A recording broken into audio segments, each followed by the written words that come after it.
Sejam muito bem-vindos ao canal Mesa de Debates. Aqui quem está falando é o Guilherme e vamos dar continuidade à nossa programação da semana, trazendo aí debates importantes que precisam ser feitos. E hoje estou com um velho conhecido aqui do canal, que já esteve aqui presente uma vez, o Oz.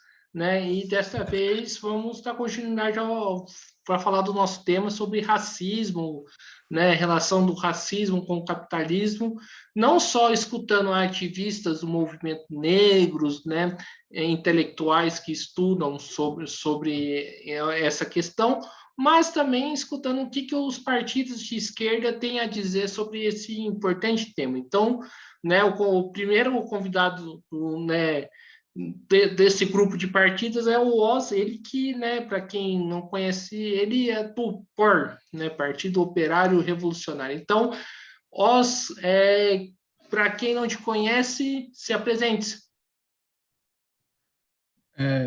Boa tarde, Guilherme. Primeiro, agradecer o convite que você fez ao partido, E acho que a gente sempre avalia como importante esse espaço de debate, para colocar as nossas ideias, para debater com as outras correntes. Existem outros vídeos aqui que o partido participou com o Guilherme. Recomendo as pessoas que estão assistindo aí assistirem também esses outros vídeos. Eu sou, como eu já falou, sou o Oz militante do POR e professor. Maravilha, então vamos aí para o nosso primeira pergunta, Oz. Qual que é a relação, no seu entendimento, do racismo com o capitalismo? Por que o capitalismo precisa do racismo para se perpetuar? Beleza.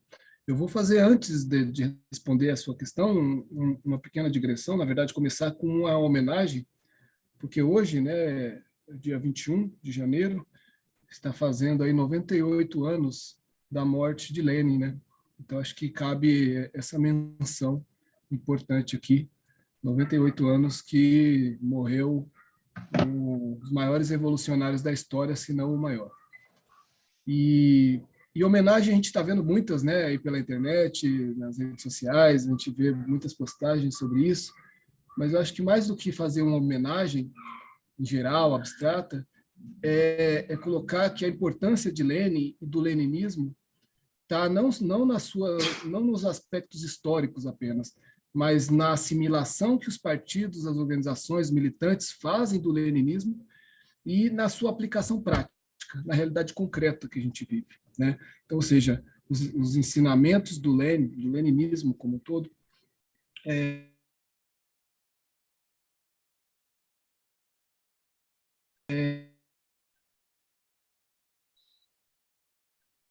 colocar em prática para a gente aprender. Isso é uma obra vasta, as pessoas acho que conhecem, muito vasta do Lenin, estudar com afinco, com atenção e aplicar. Também não é um conhecimento que fica só na teoria.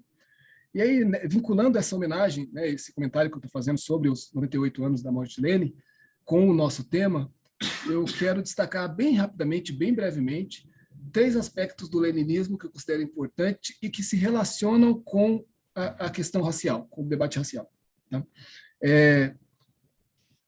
A questão do imperialismo, a questão das classes sociais e o internacionalismo. Óbvio que eu não vou dar uma aula sobre esses assuntos aqui, é só colocar os aspectos principais e qual que é a relação que tem com o nosso tema agora.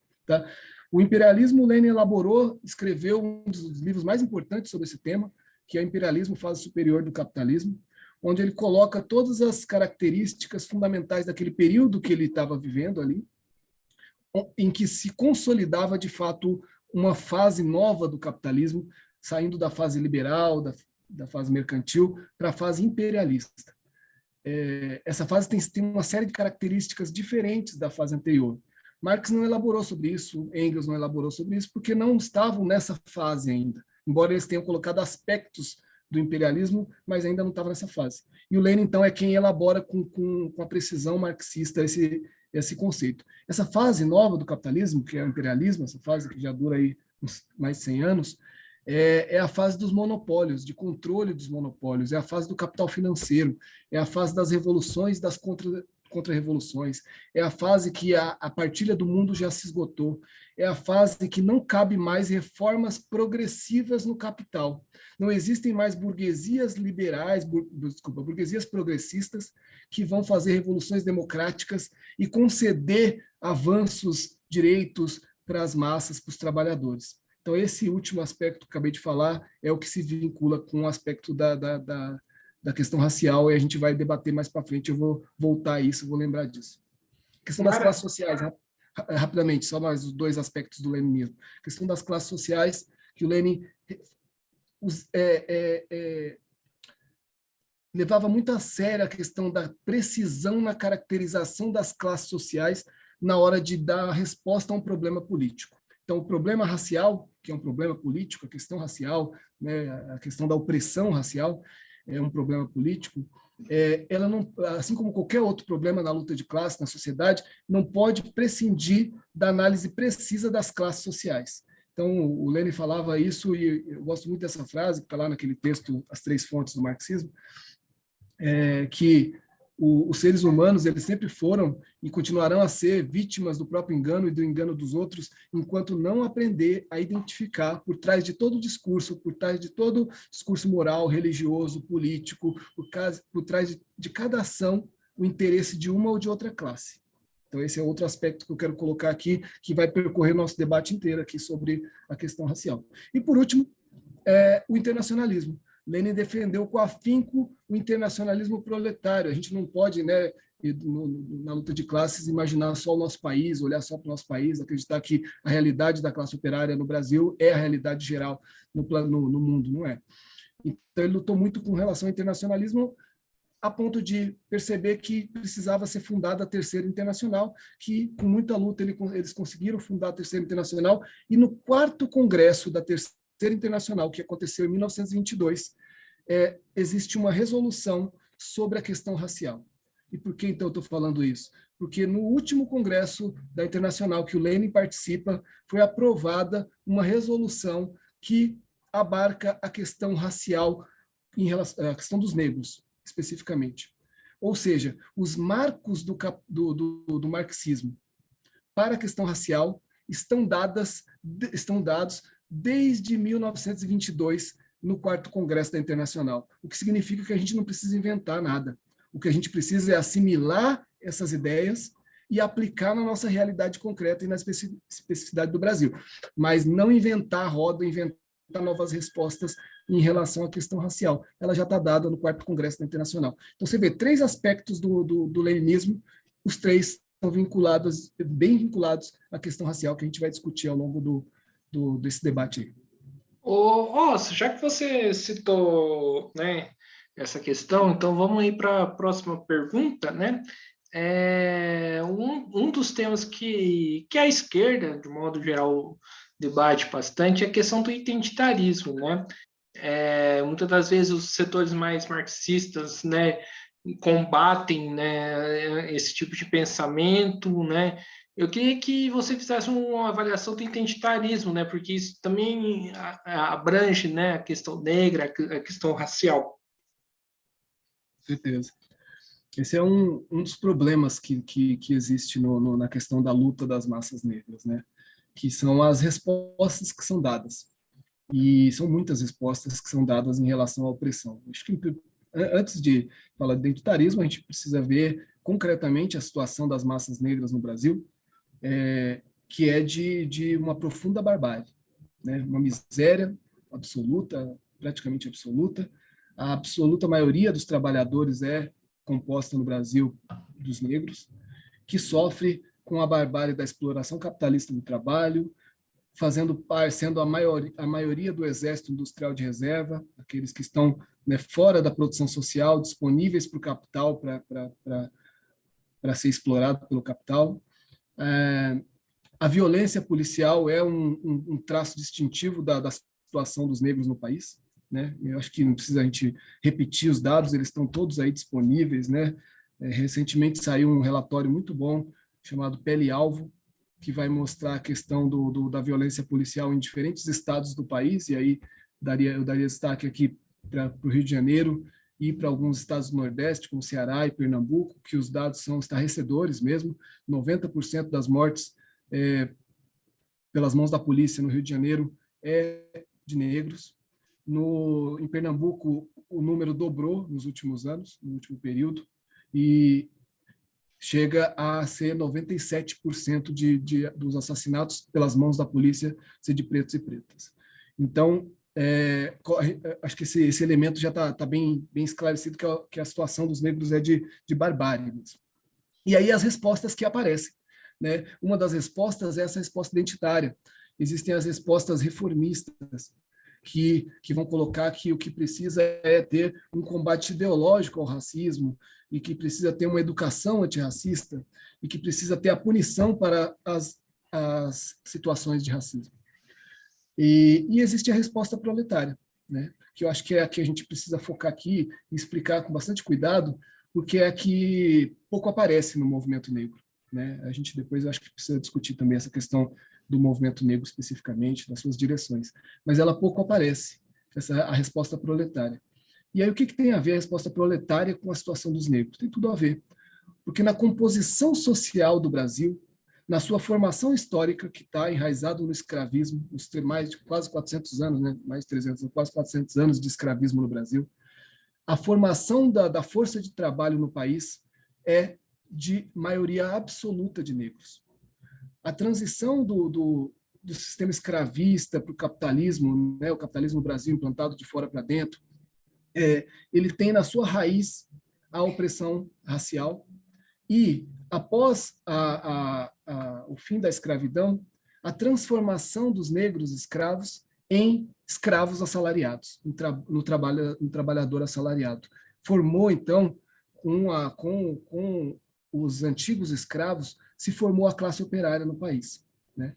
E esse processo todo de quase 400 anos de escravização, ele está, obviamente, enraizado na opressão dos países dominantes do período, Portugal, mas principalmente Inglaterra e outros da Europa, sobre a África, sobre as Américas.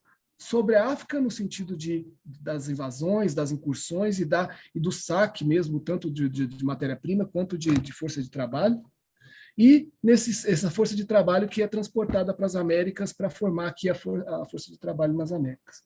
Então, a gente vê com esse desenvolvimento histórico que a opressão racial no Brasil ela está completamente vinculada à opressão de classe. Isso significa que não que existem as duas opressões, como normalmente o movimento negro fala, de forma interligada, não é isso. É que a opressão racial ela é uma expressão da opressão de classe. Esse é o entendimento proletário.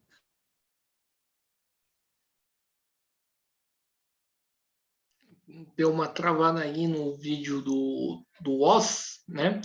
Ela é uma expressão da opressão de classe, porque foi assim que se desenvolveu ao longo da história. Então, eu queria só deixar marcado, depois a gente continua, você pode falar, eu só deixar marcado essa caracterização, que é a caracterização precisa das classes sociais em relação à opressão, que é aquilo que eu falei no começo, lá em relação ao leninismo. Pode falar disso. Ótimo. Oz, você, né, acho que você citou aqui a questão da luta ideológica, da educação antirracista, mas não seria correto os revolucionários, né, como fala, fazerem essa luta interligado com uma luta anticapitalista, porque, né, acho que uma coisa está relacionada à outra, não tem distinção. Com certeza. Eu quis fazer essa precisão porque eu, inclusive, assisti os outros vídeos sobre esse tema no seu canal e perceba que é sempre colocado de forma abstrata que existem as duas opressões e que elas estão, ou alguns falam interligadas, alguns falam atravessadas pelas questões de classe. E quando a gente coloca que existe uma hierarquia, ou seja, a opressão racial ela é expressão da opressão de classe, esse é o fundamento, significa que não existe solução para a questão racial, para a opressão racial, dentro dos marcos do capitalismo. Essa é a importância de caracterizar precisamente a questão de classe. Não existe saída dentro do capitalismo para a opressão racial. Não existe fim do racismo dentro do capitalismo. Não existe capitalismo sem racismo. Essa é a caracterização importante. Então, por quê que a gente, e aí por que tem a ver com o identitarismo que você perguntou antes? Porque se a gente não caracterizar precisamente dessa forma, abre-se um espaço amplo de combate ao racismo sem combater o capitalismo, que é o que uma boa parte do movimento faz. E, mesmo que indiretamente, às vezes até se fala né, no discurso que combate o capitalismo, mas na prática não. E uma outra parte do movimento que se diz antirracista, ele, na verdade, nega a luta de classes. Concretamente, assim, nega o marxismo mesmo. Então, acho que é importante a gente perceber que quando a gente não caracteriza bem que a opressão racial é uma opressão de classe, a gente cai nas saídas que não passam pela luta de classe, que tentam burlar essa via da luta de classe, da organização da classe, para destruir o modo de produção capitalista, e que só assim é que pode se resolver a questão racial. Isso não significa, Guilherme, que não se deva lutar pelas pautas do movimento negro, pelas pautas das necessidades das massas negras dentro do capitalismo. Acho que essa é uma confusão que se faz, e eu estou falando confusão porque em vários debates que eu participei já ouvi diretamente isso. Então você está falando que não se resolve a questão negra no capitalismo, então significa que não se pode lutar pelas pautas. Não, óbvio que não. A gente deve lutar por reformas, a gente deve lutar pelas necessidades dos negros, que as principais são o emprego, né, com os salários, os direitos, contra a carestia de vida. Por quê? Porque as massas negras são a maioria do proletariado, são a maioria dos trabalhadores. Quando a gente luta por emprego, a gente está fazendo a luta mais coerente possível pelas massas negras. E contra a violência policial. Então, a gente deve fazer essa luta, com certeza. Mas fazer essa luta esclarecendo que não se pode, não se vai resolver o problema dentro dos marcos do capitalismo. Ou seja, no sentido de elevar o nível de consciência das massas negras para que ela lute pelas suas necessidades, mas, ao mesmo tempo, vinculando essa luta pela derrubada do capitalismo, porque é só lá que vai se encontrar uma resolução para os seus problemas. Nesse sentido, para concluir, Guilherme, o identitarismo ele é completamente ineficiente, ineficaz, e, na verdade, ele cumpre o papel de desvio. Eu vi um outro debate uma outra entrevista que você fez, que a pessoa ficou com dedos assim, né, de falar contra o identitarismo. Não, mas ele tem as suas vantagens, ou eu não posso julgar. A gente pode sim, porque se a gente vê que é uma saída que está desviando as massas, a gente deve fazer a crítica. E não se trata de crítica pessoal a esse ou aquele fulano, mas a crítica política. O identitarismo é um atraso, porque ele desvia o curso da luta dos negros e negras pelas suas necessidades e pela sua emancipação definitiva. Nesse sentido, a gente tem que rechaçar essas saídas identitárias, essa ideia de empoderamento do negro e da negra, né, como se isso fosse a solução, como se isso fosse resolver, ou como que se usa a expressão, participação dos negros e negras nas grandes empresas, no parlamento. Essa é a defesa de uma parte do setor do movimento negro. A gente tem que rechaçar esse tipo de coisa. Não pode abrir espaço e falar assim, tem vantagem. Não tem vantagem, porque está desviando o curso. Quando a gente vai num ato do movimento negro contra uma chacina, por exemplo, como aconteceu ano passado, e a maioria das falas é que se tem que votar em negros para poder criar um parlamento de negros que vai pôr leis que protegem os negros, isso é uma farsa, isso é um desvio. A gente não pode aceitar um negócio desse. A gente tem que lutar para que os negros se organizem politicamente pelas suas reivindicações e se entronque com o proletariado, porque ele faz parte do proletariado. Uma luta apartada do proletariado, da luta de classe, é uma luta que está desviando das suas necessidades imediatas, da sua saída estratégica. Eu acho que essa é a ideia principal. Aí eu coloco, né, uma dúvida e até uma discussão que surge aí, né, dentro do movimento negro, né, é que as opressões contra os negros surgem antes do capitalismo, né, por exemplo, aqui toda a questão da escravidão e tudo mais. Mas e aí, como que você vê esse ponto da discussão? Claro, a opressão racial não é criada pelo capitalismo, mas ela é uma expressão perceba quando a gente caracterizou que a opressão racial é uma expressão da opressão de classe, não significa que a gente falou que é uma expressão do capitalismo só. Uma opressão de classe, e as classes sociais elas são muito mais antigas do que o capitalismo, né? Então, eu acho que essa precisão é importante. Segunda coisa é que quando alguém fala disso, normalmente está olhando para o Brasil, o Brasil, período escravista, colonial, em que não tinha um capitalismo desenvolvido aqui, o que é verdade. Mas o capitalismo é mundial. Quem faz essa análise está fazendo uma análise imprecisa, porque não está percebendo que o Brasil ele não se insere no modo de produção escravista, no período, né, escravista, como um modo de produção escravista puro. Na verdade, é uma colônia que está servindo à formação capitalista da Europa. Então, está vinculado diretamente com o capitalismo no período colonial, apesar de não ser capitalista, né? Então, acho que essa caracterização internacional do capitalismo é o que falta quando as pessoas tentam emendar essa ideia de que, como o racismo ele é anterior ao capitalismo, então ele não pode ser uma opressão de classe. Então, esse é um equívoco, né, que as pessoas cometem. O Brasil ele se insere no modo de produção capitalista mundial desde o período colonial. Inclusive, toda a ação colonial da Europa, aqui, Portugal e Inglaterra principalmente, é uma ação de formação da acumulação primitiva, da acumulação original que formou o capitalismo industrial logo depois. Então, é a força de trabalho gratuita dos negros e negras no Brasil que vai servir para a acumulação, em parte, para a acumulação primitiva que se formou na Europa para depois se desenvolver o capitalismo industrial. Percebe como a gente está aqui nessa situação brasileira, mesmo no período escravista, a gente está profundamente interligado com a opressão capitalista e a opressão nacional, que foi feita pela Inglaterra, pelo Portugal e outros países. Então, não tem como escapar. A opressão racial ela não tem como escapar da opressão de classe, né? E ela está intimamente ligada com o capitalismo, sim. Agora saindo aí dessa discussão mais teórica, dessa discussão mais histórica, perguntar para você o que representa a figura do Bolsonaro para os negros aqui no Brasil. Eu acho que também é algo que é bastante claro, né, que o Bolsonaro, o bolsonarismo, ou de maneira mais geral, a extrema-direita, ela representa ataques brutais às massas exploradas em geral, e particularmente nas massas negras. Isso porque, com o período, nesse último período, deu um salto, né, a violência policial, por exemplo. E a violência policial, como eu falei no começo, ela recai majoritariamente sobre os negros e negras.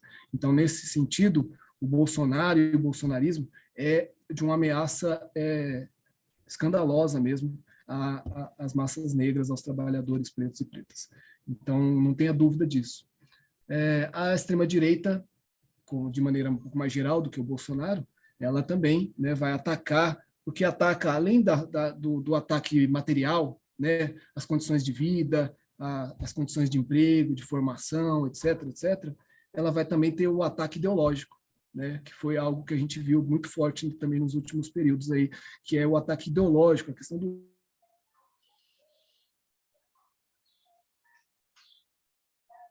pressão que se manifesta dessa forma, da forma ideológica. O bolsonarismo, a extrema-direita, todo esse movimento é de um risco profundo para as massas negras.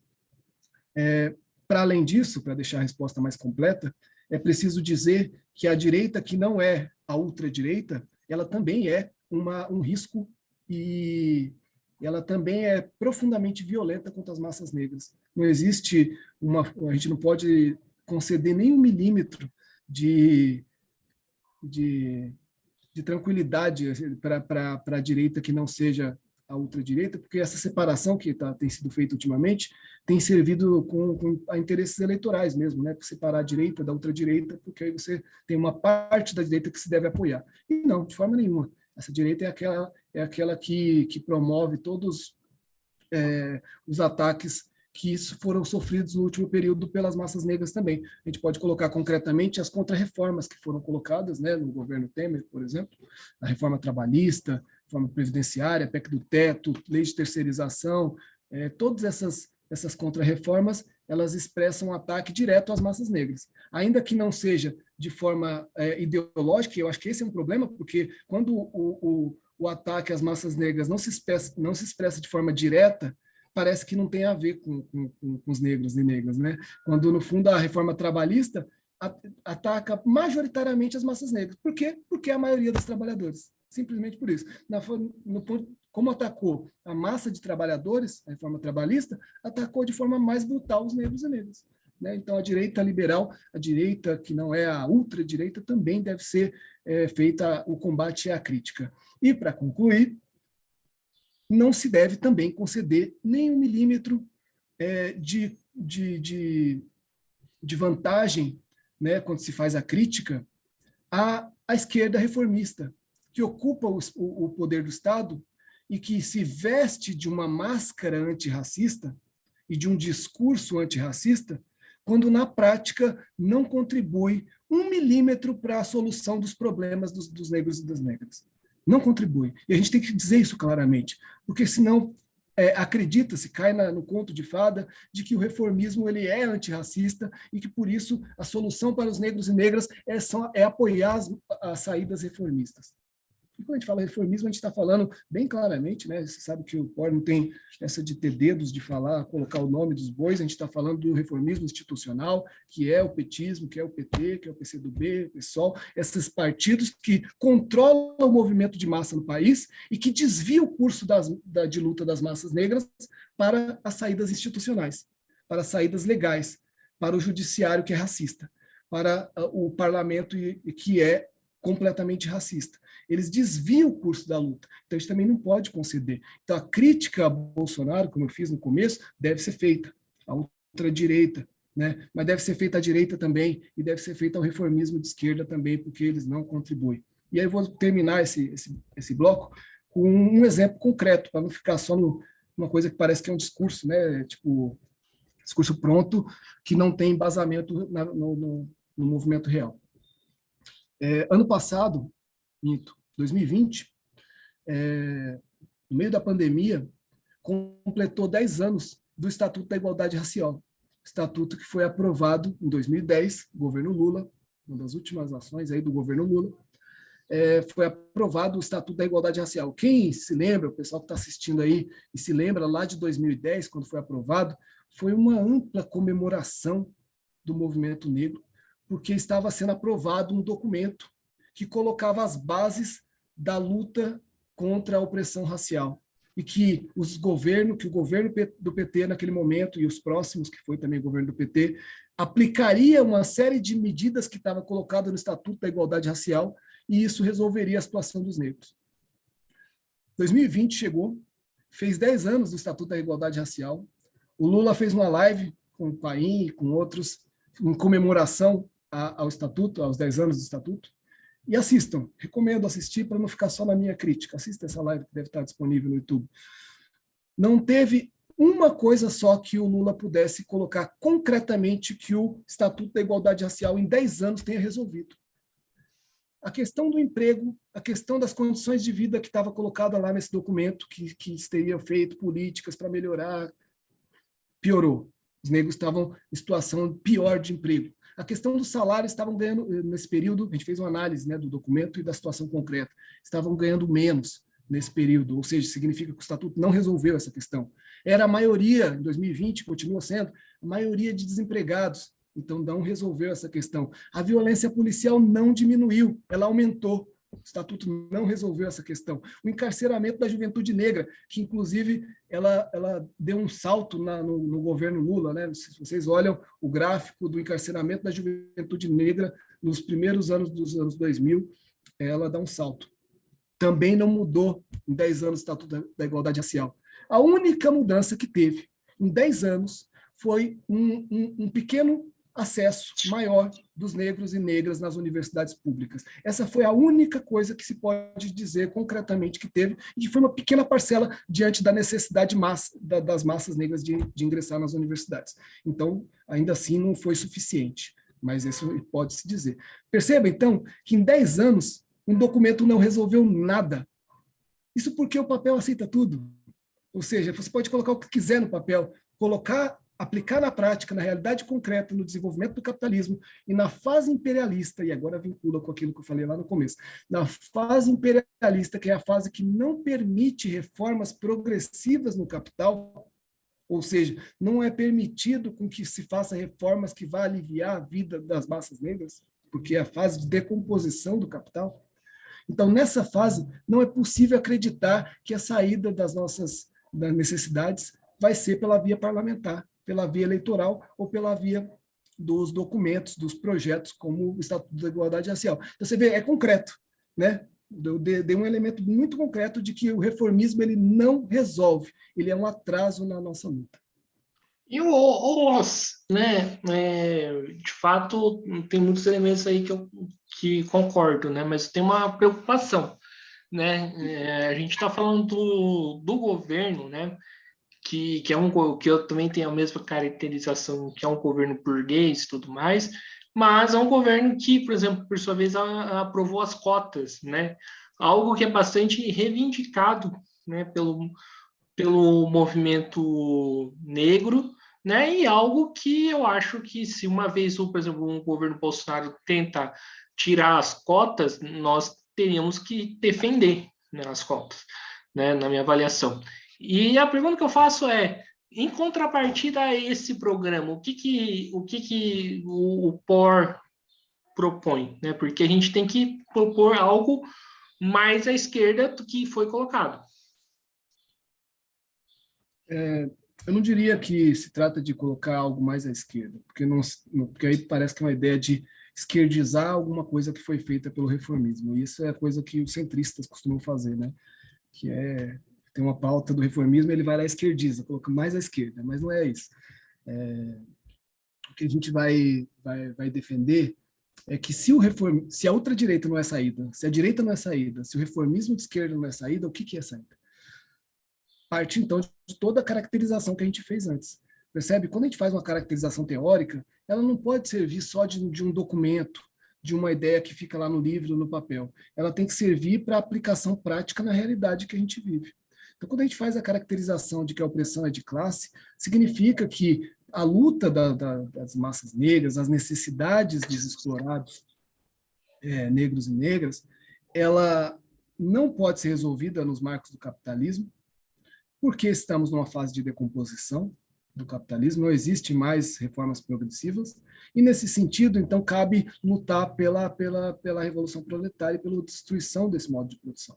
Nesse sentido, então, orientar as massas negras, orientar esse movimento para a luta de classe, para combater no campo da luta de classe com as suas reivindicações. Então, não se trata de negar as reivindicações, mas se trata de colocar qual é o método correto. Não é o método parlamentar, acabei de mostrar concretamente. Você deu o exemplo da cota, que eu já tinha reconhecido que foi o único avanço que teve no governo, mas todos os outros foi retrocesso. E a gente não pode, então, dar as costas para todos esses retrocessos que tiveram nos governos reformistas, por conta de um pequeno avanço, num pequeno setor, inclusive, de classe, de pequena burguesia negra, principalmente. Então, perceba.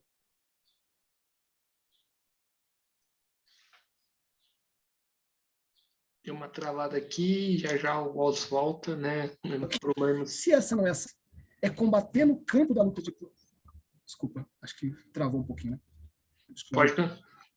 Então, é combater no campo da luta de classe, organizar o movimento negro para não aceitar os desvios das saídas reformistas. E aí tem uma série de exemplos que eu posso dar, acho que não cabe todos aqui, mas de como o movimento negro, quando ele não se orienta pela luta de classe, ele acaba se subordinando ao reformismo. Isso é o que mais acontece. Em 2020, só para pegar o último período da pandemia, 2020, 2021, o que mais teve foi exemplos do movimento negro se subordinando ao reformismo e negando a luta de classe, negando a luta com ação direta, né, pelas reivindicações concretas das massas negras, etc, etc. Aconteceu nos Estados Unidos, com o grande levante que teve em 2020, né, basta lembrar, aquele grande levante do movimento negro de 2020, com a morte do George Floyd, né, paralisou o país. Acho que cabe destacar que a gente estava em plena pandemia, no auge da pandemia, e mesmo assim as massas saíram nas ruas, né, para combater a violência policial, com seus métodos próprios, com ação direta, chegou em alguns lugares a tomar, né, a região ali de alguns lugares, uma delegacia foi tomada em Seattle, se eu não me engano, em Washington também teve uma região que foi tomada, chamada de zona autônoma, ou seja, usaram os métodos da luta de classe para combater a opressão racial. O que aconteceu naquele movimento? A direção do movimento Black Lives Matter, o movimento Black Lives Matter, que é uma direção pequeno-burguesa, que é uma direção que não se reivindica da luta de classe, que é uma direção subordinada a saídas institucionais, colocou aquele movimento a reboque do eleitoralismo, porque naquele final de ano aconteceriam as eleições e Biden se colocou como candidato dos negros contra o Trump, né? Inclusive colocaram a vice-presidente, né, negra, o candidato a vice, né, a Kamala Harris, como uma saída, e o movimento Black Lives Matter transformou aquele amplo movimento de luta, de combate, de luta de classe, com método próprio, no movimento eleitoral. Falou que a solução era votar. Transformou a consigna Black Lives Matter em vote. Em todos os lugares, os negros tinham que ir votar, porque essa era a saída. O que aconteceu? Os negros foram votar. Votaram massivamente no Biden, né? E que depois acabou vencendo as eleições. O que está acontecendo concretamente é que Biden tem mantido a política trumpista. Percebe? Então, quando o movimento negro não se orienta pela luta de classe, ele acaba se subordinando ao reformismo. Esse foi só um exemplo, mais para frente, se você quiser, a gente pode entrar no movimento brasileiro, mas esse foi só um exemplo de como o movimento negro precisa se orientar pela luta de classe, não pode querer achar que é possível resolver pelas vias parlamentares, eleitorais, etc. Sim. Outro tema que a gente precisa aqui debater, né, como fazer com que, então, esse movimento negro não seja cooptado, né? Porque, por exemplo, eu lembro de uma cena emblemática, estava, né, à toa assistindo televisão, e eu passei na Globo, né, a gente sabe do histórico que a Globo tem, né, um programa, né, reivindicando, né, cantando músicas pelo empoderamento negro, né? A pergunta que eu pensei na hora, assim, puxa vida, justo a Globo, né, que a gente sabe o histórico que tem, né, e muitas vezes eu vejo que, né, tem setores dentro da própria burguesia que tentam cooptar o movimento negro, né, além de outros movimentos. Como impedir isso? Uma pergunta, porque, de fato, esse é um problema. Está vinculado com aquilo que você colocou lá no começo, né, do identitarismo. Porque vai ter um setor, como você colocou, um setor da burguesia que não se reivindica racista, né? Que é um setor que vai falar que está em defesa dos negros e negras, vai colocar as pautas identitárias. E aí o conteúdo de classe dessa expressão da burguesia é o conteúdo de classe burguês mesmo.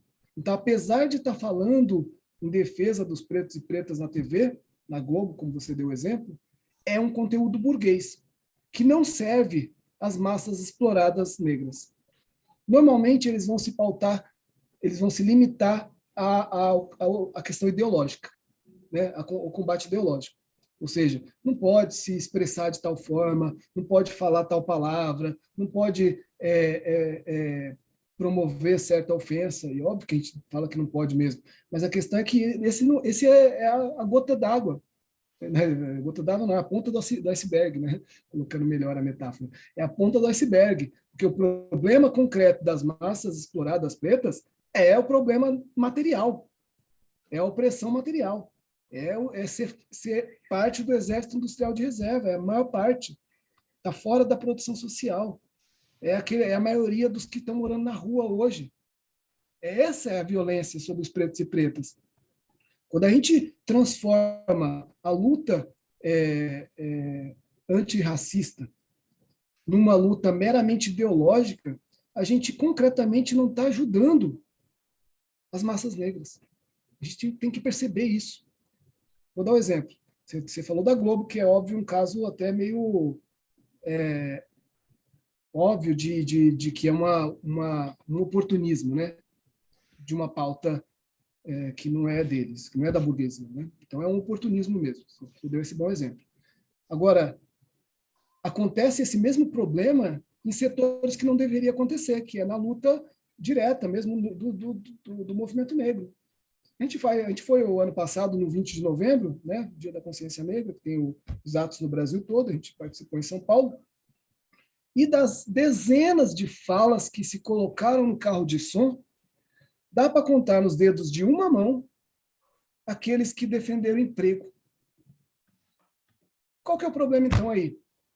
O problema é que a absoluta maioria de que foi lá, eu estou falando de lideranças, tá? Não estou falando da base. A base, às vezes, acaba se confundindo, mesmo com essa crise de direção revolucionária que a gente vive, a base, às vezes, se confunde. Mas eu estou falando de lideranças, de partidos e organizações que vão no ato do movimento negro e esquecem da defesa do emprego.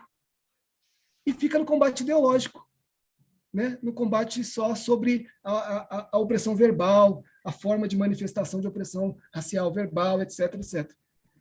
Quando o elemento concreto de defesa, que é o emprego, o salário, os direitos, contra a carestia de vida, por moradia, porque a maioria vive na rua, porque a maioria paga aluguel, por todas essas condições materiais não foi feito. Como eu acabei de falar, dá para contar nos dedos de uma mão quem falou no ato do movimento negro. Temos um problema muito grave, Guilherme, e esse problema está para além da burguesia. Está na crise de direção. Esse é o grande problema. Óbvio que a gente tem que fazer o combate à burguesia e a todas as suas manifestações oportunistas de tentar cooptar as pautas negras. Mas a gente não pode esquecer de que existe um problema muito grave, muito mais próximo de nós, que é a crise de direção revolucionária do proletariado. Essa crise, ela se manifesta de forma geral no proletariado. Então não seria diferente no movimento negro. Também tem uma crise profunda aí, que é ele está subordinado às saídas reformistas, às saídas de combate ideológica, ao identitarismo, ao empoderamento, todas essas questões que são desvio, é desvio da luta de classe mesmo. Os, uma coisa que é uma pauta histórica aí do movimento é contra a violência policial.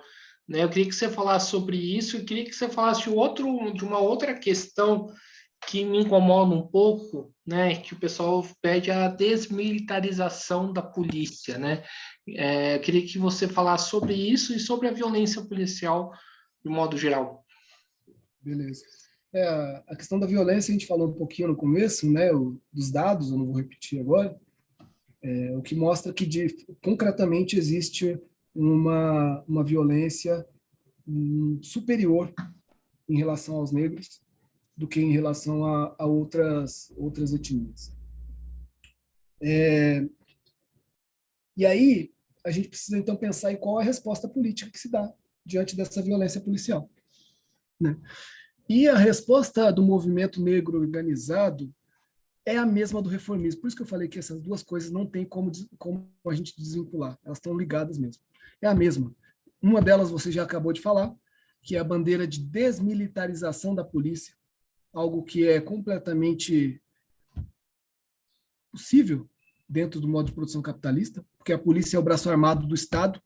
Então, é como se pudesse imaginar um Estado burguês que abrisse mão do seu braço armado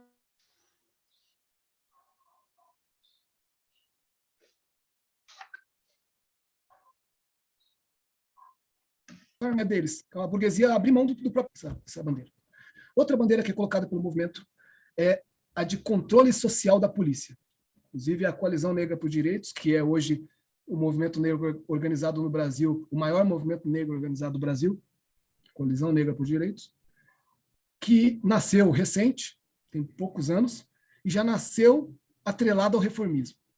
Esse aí nem se movimentou em direção ao reformismo, já nasceu atrelado ao reformismo, em todas as suas respostas políticas, inclusive no seu programa, que eu conheço bem.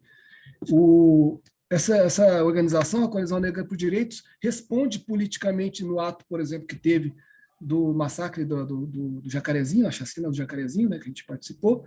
A resposta foi de que é preciso um controle social da polícia, sem dizer uma linha de como seria feito esse controle social da polícia. Quem é que vai controlar a polícia? Como eu acabei de caracterizar, a polícia é um braço armado do Estado burguês. E sendo um braço armado do Estado burguês, não existe possibilidade de uma outra classe controlar o braço armado desse Estado que é tão poderoso. Então, a ideia de controle social da polícia ou desmilitarização da polícia são palavras, Palavras ao vento são verborragias, fraseologias que só servem para iludir as massas negras, porque não resolve a situação, porque não tem como ser resolvida dessa forma. A gente defende o fim da polícia militar. E então a bandeira do movimento negro, a bandeira concreta contra a violência policial, é o fim da violência policial através do fim do aparato militar, do braço armado do Estado. Agora, é óbvio que não existe possibilidade, também a gente não é iludido, de achar que é possível defender o fim do braço armado do Estado sem a luta contra o próprio Estado. Ou seja, a defesa do fim da polícia, ela faz sentido com uma luta radicalizada pelo fim do capitalismo. Essas coisas têm que estar vinculadas. Não dá para acreditar que é possível reformar a polícia. A polícia é feita para matar. A polícia é feita para proteger a propriedade privada. Essa é a função básica da polícia, proteger a propriedade privada. E se precisar matar, e ela vai matar. E ela vai matar principalmente as massas negras. Então, nesse sentido, não tem controle social da polícia, não tem desmilitarização da polícia. A única bandeira concreta e coerente é o fim da polícia. Agora, ela só vai se dar com o levante das massas. Com o levante das massas contra o capitalismo.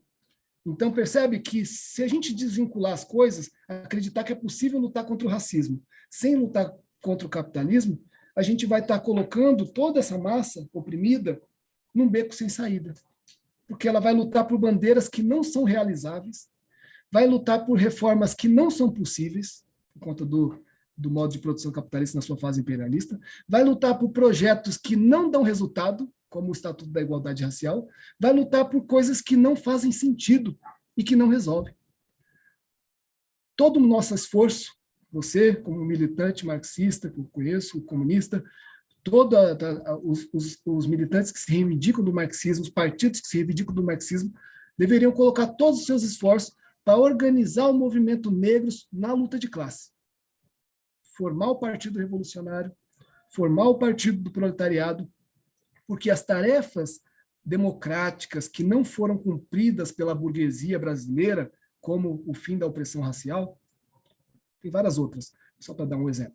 Essa tarefa democrática ela não pode mais ser cumprida nessa fase do capitalismo. Essa tarefa caiu completamente no colo do proletariado, e só ele vai poder resolver na Revolução Proletária. Percebe? A luta do dia a dia contra o racismo, contra a violência policial, contra a chacina, ela tem que estar subordinada à estratégia revolucionária. Se ela não está subordinada à estratégia revolucionária, ela desemboca no reformismo e cai no beco sem saída. Só se ajeita um pouquinho aí na poltrona, né, na cadeira, porque tá tampando quase seu olho, assim, aí fica difícil de te ver. Essa câmera aqui, ela dá um zoom muito grande, cara. Eu tô tendo que ficar longe, assim. Agora tá bom. Agora tá bom, porque você tava assim, você tava quase, né, tampando o seu olho. Né, agora falar um pouquinho aí de pandemia, né? Como que foi para as massas negras viverem aí nesse momento tão complicado da história do Brasil e do mundo? Desastre completo, né? Porque elas sofreram por dois flancos. Sofreu pela completa incapacidade da burguesia de proteger as massas, ou seja, não teve nenhuma, né, não teve proteção concreta, as massas foram colocadas para a morte mesmo. Né? As massas em geral, e no caso do Brasil, é de maioria negra. E sofreu no outro flanco porque sofreu da crise de direção revolucionária, ou seja, não teve uma direção política que orientasse a luta na pandemia. Então, elas ficaram sem uma saída, sem uma resposta política, completamente sujeitas às ações da burguesia e às ações parlamentares, aquelas ideias falaciosas, né, de unidade nacional, que era preciso de uma unidade nacional para combater o inimigo comum, que é o vírus. Toda essa falácia subordinou as massas ao desastre. Então, concretamente, o que aconteceu? Foi a maioria que morreu no Brasil.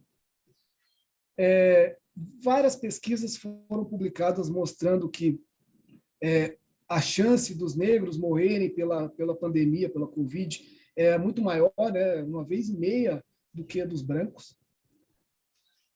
Os trabalhos em que tiveram mais mortes no Brasil são trabalhos cuja composição é de maioria negra, que foi construção civil, os trabalhos que mais morreram pessoas no Brasil. Construção civil, setores de atendimento, né, supermercado, setores de atendimento ao cliente em geral e motoristas. A maioria dos trabalhadores nessas profissões é negra, o que mostra, então, que foram os negros os mais castigados pela pandemia. Sim. E, por outro lado, como eu falei, ela sofreu da crise de direção, ou seja, não teve uma direção política que desse resposta, que organizasse a luta. A gente já falou bastante aqui em outros vídeos, inclusive, né, sobre a questão da luta do proletariado na pandemia, então não vou repetir essa ideia, mas no caso das massas negras, ela se viu a sua direção no Brasil, que é, como eu já falei, a Coalizão Negra por Direitos, é o MNU, ele se subordinou completamente à saída reformista. Qual que foi a saída burguesa para a crise na pandemia? Foi fazer uma luta pelo impeachment e não uma luta pelas necessidades imediatas da classe, dos explorados e dos negros, que é o emprego, que era o salário, as condições de vida que eu acabei de falar. Então, todo o movimento se subordinou à luta pelo impeachment, se subordinou à CPI da Covid. Então, colocaram as esperanças das massas negras que sofriam, que morriam, que estavam desempregadas, que estavam morrendo de fome, que está na rua, a um possível impeachment que aconteceria e que não aconteceu. Percebe como foi colocado de novo num beco sem saída? Um exemplo, a Coalizão Negra para o Direito tem na sua marca agora o primeiro movimento negro brasileiro que protocolou um pedido de impeachment. Primeira vez na história. Isso é colocado por alguns como motivo de orgulho. Eu coloco como motivo de vergonha, porque mostra que o movimento negro se subordinou completamente à saída burguesa. Não tem estratégia própria, não tem método próprio de luta. O método é o método da burguesia, que é o método parlamentar de trocar um governo burguês por outro através do impeachment. O movimento negro não se mostrou à altura das necessidades das massas exploradas, que era organizar uma luta real, uma luta com paralisações, com greves, com bloqueios, para impor à burguesia, para impor ao governo Bolsonaro as suas necessidades. Não a solicitar ao governo, não a pedir o governo e nem ficar com as ilusões de que daria para trocar esse governo através da saída burguesa do impeachment. Então, essa foi a situação negra na pandemia. Sofreu, por um lado, pela ação da burguesia, de completa desproteção, de desemprego, de morrer pelo Covid, etc., etc. E sofreu, por outro lado, porque a sua direção virou as costas. Eu sou direto, tá? Gosto de falar as coisas muito claramente. Eu percebo que os outros entrevistados, às vezes, vão com dedos, né? Então, eu sou direto. Virou as costas para as necessidades negras, que era emprego, salário, direitos, contra a carestia de vida, pela moradia, etc., etc. Virou as costas e falou só de impeachment. O que aconteceu? A gente está vendo aí nos dados concretos de barbárie que a gente está sofrendo. E essa crítica aí que você faz para a esquerda se estende a grupos como o PSTU, alguns setores do PSOL?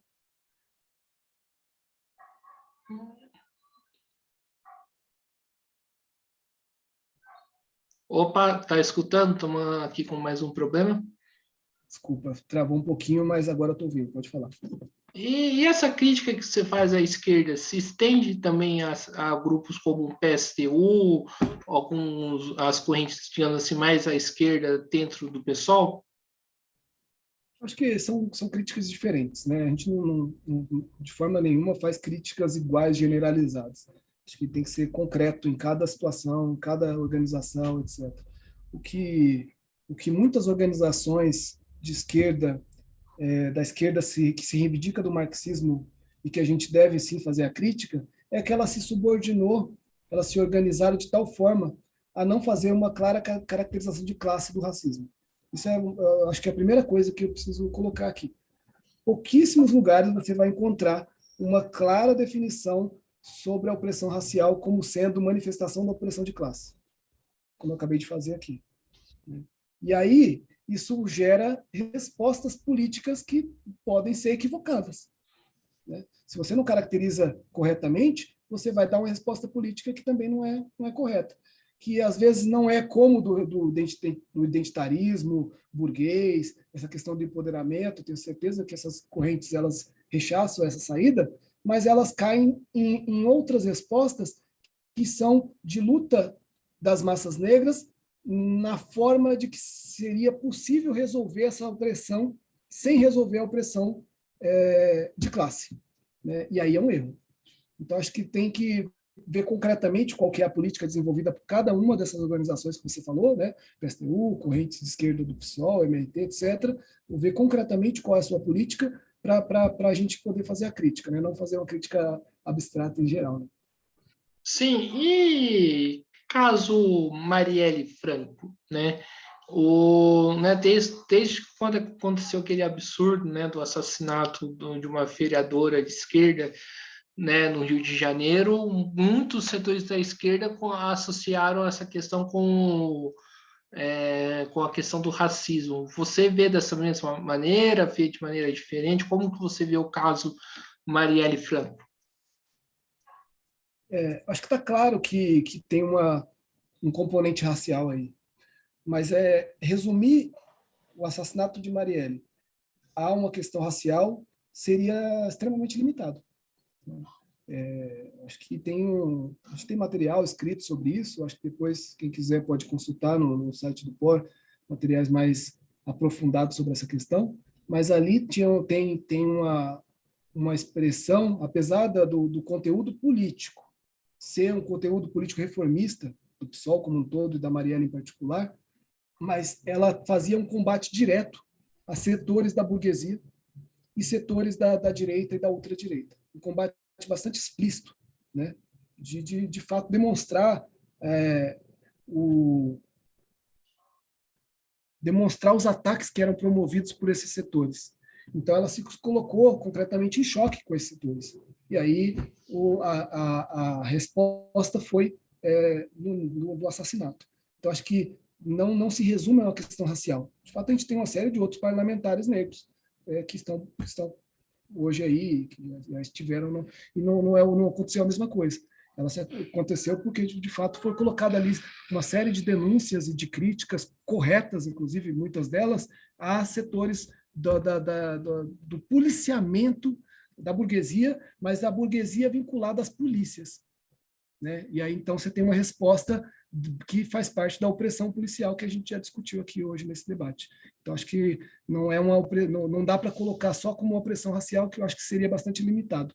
Na verdade, é um crime de classe. É assim que o POR caracteriza o assassinato de Marielle. É um crime de classe. E como um crime de classe, não pode ser resolvido pela burguesia. Não pode ser resolvido pela justiça burguesa.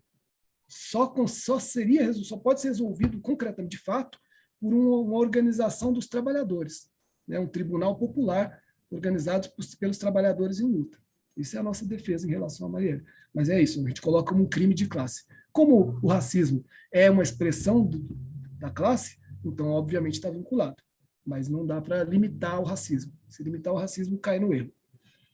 Maravilha, agora vamos aí fechar a nossa discussão, falar de uma outra figurinha aí que eu particularmente tenho muito asco em relação a ela, que é o Sérgio Camargo, né? O que dizer desse sujeito? É difícil, né? Falar. Porque, assim, é meio chovendo molhado, porque algumas pessoas têm dificuldade de fazer a crítica pelo fato dele ser negro, né? E aí, olha como você lembra que você falou no começo sobre identitarismo, né? Você fez essa questão do identitarismo e tal. Um dos aspectos do identitarismo é um conceito que eu particularmente rechaço, mas que você sabe que existe, que é o lugar de fala, né? Essa ideia ela surge muito no movimento. Quem acredita nessa ideia já não poderia criticar o Sérgio Camargo. Você vê a contradição de quem acredita nesse negócio de lugar de fala, porque ele é negro.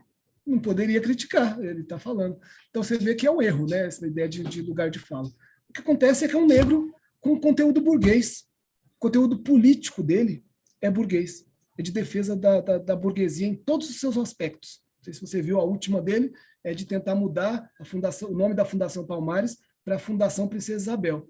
Só aí ele mostra completamente qual que é o conteúdo da política dele. Né? Então, não se trata do Sérgio Camargo em específico, individual. O sujeito é um sujeito desprezível mesmo, que causa repulsa e ódio. Mas se trata de qual política ele carrega. E ele carrega uma política. Seja ele preto, outros brancos que carregam, a maioria branca que carrega, é a política burguesa. Né? De que a questão racial não é uma questão de classe. A burguesia, olha só que interessante, nessa falta de caracterização de classe do racismo, a burguesia e o reformismo dão as mãos, porque nenhum dos dois caracteriza o conteúdo de classe do racismo. Então, você vê que aí está o problema. Então, eu acho que não tem muito o que falar sobre Sérgio Camargo, é só mais uma das expressões burguesas colocadas no governo, nesse caso, né, na Fundação Palmares, colocada numa organização negra, mas é uma organização negra que, se o movimento negro organizado estivesse em luta, estivesse por organizar os trabalhadores, com os métodos próprios dos trabalhadores, pouca importância teria o Sérgio Camargo, inclusive a Fundação Palmares. Pouca importância teria no sentido de que o movimento negro organizado é que arrastaria as massas atrás de si pelas pautas que a gente precisa. Né? Se a gente se incomoda com uma política que está à frente da Fundação Palmares, é justamente porque não tem outra política colocada. Né? É um vácuo político que é colocado um vácuo deixado pelas esquerdas, pelo movimento organizado, e que é preenchido por setores da direita, por setores da burguesia. Eu queria insistir nessa questão, para concluir da minha parte, insistir nessa questão da crise de direção revolucionária que se manifesta no movimento negro. Eu vou dar um exemplo concreto de um ato que aconteceu o ano passado aqui em São Paulo. Foi o ato contra a chacina do Jacarezinho também. Ou seja, era um ato contra a violência policial, certo? Um ato do movimento negro contra a violência policial. Estava sendo puxado pela Coalizão Negra por Direitos. Nesse ato, durante o ato, assim que ele começou a andar, 2 jovens foram presos na rabeira do ato, no final, dos últimos, assim, os jovens ficaram para trás e a polícia foi lá e pegou, e prendeu. A gente, quando descobriu isso, quando viu isso, na hora, o POR se movimentou para ir na frente do ato e chamar a direção do ato para voltar, para defender os jovens que estavam sendo presos num ato contra a violência policial. Importante lembrar disso. A direção do movimento se recusou, se negou a voltar e disse, com essas palavras que eu estou dizendo agora, não podemos fazer nada. Sem a OAB e sem os direitos humanos, a gente não pode fazer nada. Percebe? Então, eu quero fechar nesse exemplo. O que expressou esse exemplo? Expressou que a direção do movimento negro brasileiro não acredita, de fato, na luta de classes. Não acredita, de fato, que um ato ali tem poder. Aquele ato é só simbólico para eles. Porque se não...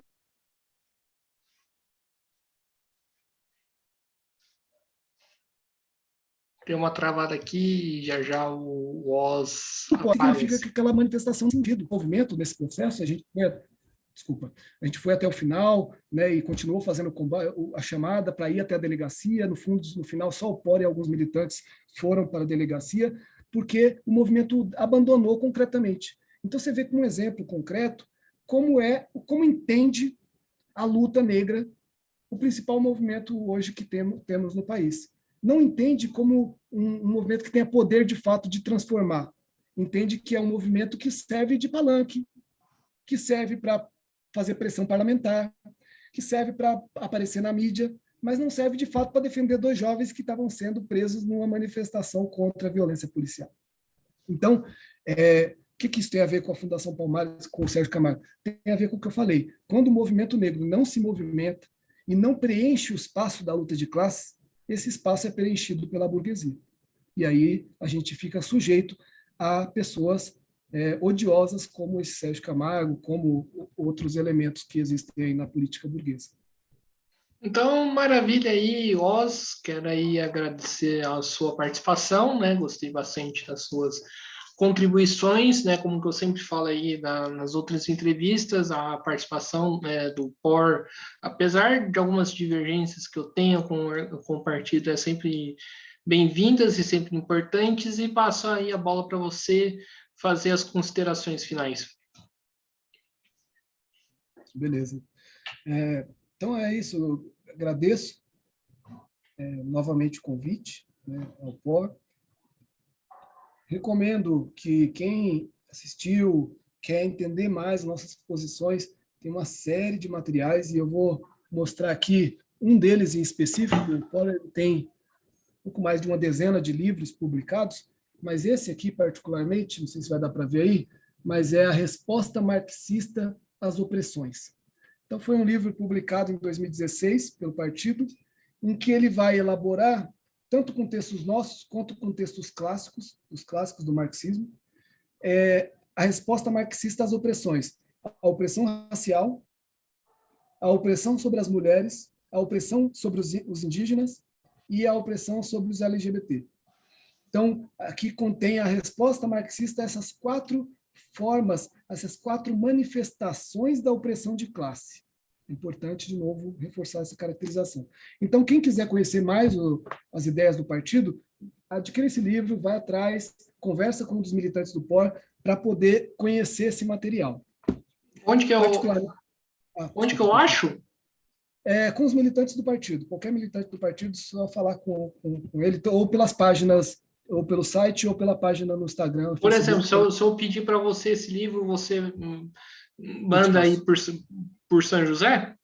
Exatamente. Inclusive, a gente manda para qualquer lugar do Brasil, tá? Qualquer pessoa que quiser, é só entrar em contato. Eu já mandei livros para diversos estados do país, enfim, ou pode encontrar, inclusive, com militante do POR de outro estado também para pegar. Qual que é o preço? E nesse material, beleza. E nesse material, particularmente na parte da opressão sobre os negros, vai então ter resoluções do partido, onde essas ideias que eu coloquei aqui de forma um pouco mais informal, né, uma conversa, vai estar melhor elaborado, então você vai poder aprofundar isso aí.